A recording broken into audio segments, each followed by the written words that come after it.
பார்த்துக் கொண்டிருப்பது 24 நியூஸ் தமிழ். நீலகிரி மாவட்டம் கோத்தகிரி மேட்டுப்பாளையம் சாலையின் குறுக்கே இரவில் ராட்சத மரம் விழுந்ததில் ஒருவர் படுகாயம், போக்குவரத்து பாதிப்பு. நீலகிரி மாவட்டத்தில் சமீப காலமாக பல இடங்களில் மழை பெய்து வருவதால் பலத்த காற்றும் வீசுகிறது. இந்நிலையில் இன்று இரவு கோத்தகிரி மார்க்கெட் அருகே மேட்டுப்பாளையம் செல்லும் சாலையில் ராட்சத மரம் ஒன்று சாலையின் குறுக்கே விழுந்தது. அப்பொழுது அவ்வழியே நடந்து சென்ற அரவேணு பகுதியைச் சேர்ந்த ஆழ்துறை என்பவர் படுகாயமடைந்தார். உடனடியாக அவரை மீட்ட பொதுமக்கள் 108 ஆம்புலன்ஸ் மூலம் கோத்தகிரி அரசு மருத்துவமனைக்கு அனுப்பி வைத்தனர். அவருக்கு அங்கு முதலுதவி சிகிச்சை அளிக்கப்பட்டு வருகிறது.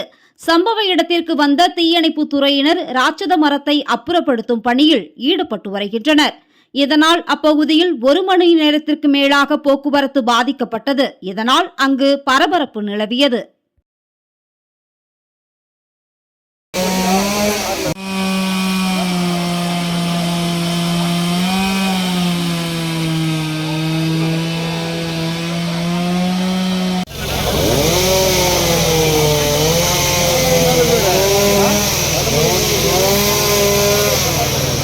அவர் 108 கொண்டு போயிட்டாங்க. இல்லை இங்கே தான் இருக்கணும் மேடம். ஒரே ஒரு ஆள் தாங்க மேடம். 108 ஹாஸ்பிட்டலில் கூட்டு போயிட்டாங்க. ஹாஸ்பிட்டலில் தான் இருக்காங்க.